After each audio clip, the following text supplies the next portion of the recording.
My name is John Dawes. It's spelled Dawes, and I'm currently the lead investigator and administrator of the cold case unit for the Office of the District Attorney in Cobb County. Hired into the Cobb County Police Department in October of 1985.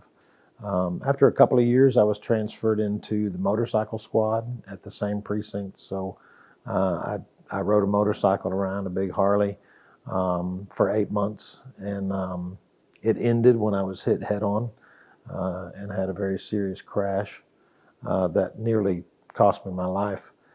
The good thing about that crash is it took me a year to return to work full duty. And as I was coming back from all the leg fractures and arm fractures and serious injuries, I wasn't completely mobile to a point that I was ready for uniform patrol. So I got my wish, and they put me in the detective side of the police department. And then I got my big break and went into homicide in 1992. After 5 or 6 years there, I was seeking out something different. I wanted to know more. I wanted to learn more. And I transferred to the medical examiner's office, which makes me kind of a different person than most cold case homicide detectives now. I was able to see more closely during autopsies the injuries, what different calibers of projectiles do to a body.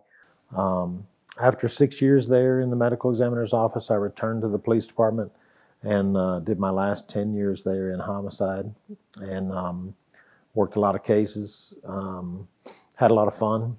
And as I was retiring, the district attorney in Cobb County was Vic Reynolds at the time. Vic prosecuted my first murder case in 1992, so we've known each other a long time. And he contacted me as I was retiring and asked me if I would be interested in starting up a cold case unit out of his office. Everything kind of came together. It was a great honor to be considered for it. And so I've been assigned in this position now for 6 years. My name is Rick Redd. I'm a retired detective with the City of Marietta, Georgia Police Department. I've been a detective with the City of Marietta Police Department for 13 to 14 years, and I've been employed with the city for 30 years. Well, after I became a police officer, I realized that I was very interested in investigations. And prior to going to detectives, we had a full-time stakeout squad, and I worked that for probably 3 years. We did our own investigations, and I knew right away, so I started developing a passion for investigations, and I knew that's what I wanted to do. And so ultimately I was transferred into the investigative section and spent most of my career there. My attraction to wanting to be involved in a cold case unit has been an easy transition for me. I always wanted to work homicide since even before I became a policeman to begin with. That's what I wanted to do.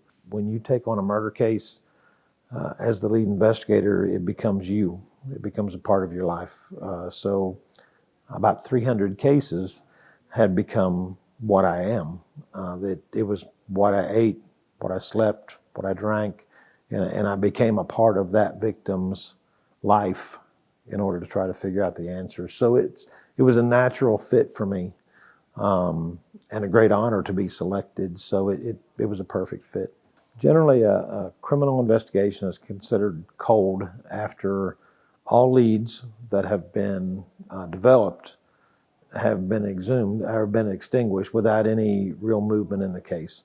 Once all the leads have been followed up and there are no more leads, all the lab testing's been done, that doesn't provide any leads, and the case sits dormant for a period of about 12 months, then the case is considered cold. Fortunately, Cobb County, there was a cold case unit established in 2014. And a lot of the cases that go cold meet their criteria to go to their unit. There are any number of cases that stick with me now and probably will for years to come. And you can go from cases where I was the initial lead investigator, say 25 years ago. I have two that I wasn't able to get solved at the time. One of the cases that stands out now is a missing person case. A young lady by the name of Tiffany Witten. Tiffany Witten disappeared in 2013. Her family, including her child, haven't heard from her in nearly 4 years. Tiffany's case is a sad case to work, primarily because she was a kid in her early 20s. She had a 3-year-old daughter herself at the time. And Tiffany was at the Walmart here in Marietta near the Big Chicken. And she became involved in something at the Walmart. Her boyfriend was with her. And there are sad factors to her disappearance. And in my mind, there's no doubt she's a victim of murder. Tiffany wasn't reported missing for several months. And when her mother began to question the boyfriend, he told multiple people multiple stories about the whole incident and what had occurred. So it was about 4 months in before an actual police investigation was initiated to try to look for her. And when you're that far behind the 8 ball going in, it's very difficult. Her body hasn't been found at this time. After about a year and a half, the case was declared cold with Marietta Police, and Tiffany's mom made some contacts and came in to see me and asked if we would take it over and assist Marietta with the case. We kept doing press releases. We would get tips, and we had to follow up on those tips. And it would involve, we've dug up a lot of Cobb County. We've scanned a lot of the local lakes. We used the DNR's, Department of Natural Resources, their sonar equipment, and we brought them in, and we accompanied them in the boats. We got their helicopter and rode with them doing aerial surveillance or mapping of the lakes and the terrain, just to see if we could spot anything from there. So we've been working on it for almost 2 years, and we have a lot to do yet. And everything that you do in a case like that kind of generates some more information, and then you have to go through a system of trying to corroborate it to determine its value. So it's been a long, painful task so far, but we're hoping to get some closure for Tiffany's mom. The cool factor of my job is that everybody is interested in cold case. The attention it receives because of the cool factor is all related to, man, I'm glad that's not me, but I want to hear about it. I want to see it. I want to see the blood. I want to see the scattered body parts. I want to hear about some sniper in some other state. I don't want it in my neighborhood, but I want to hear about it. I'm suspicious. Everybody wants to be a part of the cold case unit. Everybody wants to jump in and work on one until they really dig into one and work on one. Then they realize it's not as easy as it appears on TV. But the cool factor is all about the technology. DNA has grown by leaps and bounds. Sometimes there are daily changes in DNA technology. For about 10 years, we've had CODIS, which is the Combined DNA Index System for convicted felons. So that database of convicted felons has grown exponentially in the last 10 years. So we can submit DNA and have it scanned through CODIS and see if there's a match. And we've used that successfully a couple of times with cases here. Most recently, the change in technology that's benefited us is about 3 years ago, they implemented the automated fingerprint identification system to include palm prints.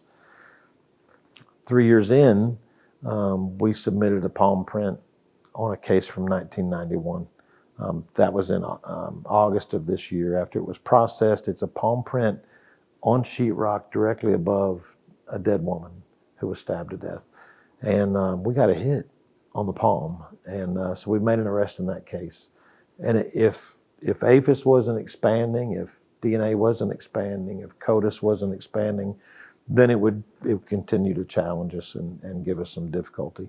Some of the cold cases, we have to go back to old school detective work, beating the bushes, knocking on doors, hoping people's lives and attitudes have changed a little bit. Maybe they can talk more about something now. Maybe relationships have changed, or whatever would spur them to be more revealing now. That happens for us as well.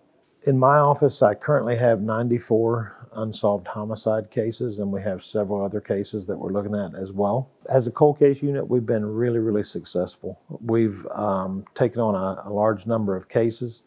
If you look at the national statistics that are released by the Department of Justice, only about 15% of cases that have gone cold actually get to a point where an arrest can be made, and even a smaller percentage ends in a conviction. from our unit, in the cold case unit for the Cobb District Attorney, we've resolved 9 murder cases, and we also solved a case of a missing person. So 10 death cases have been resolved by an arrest.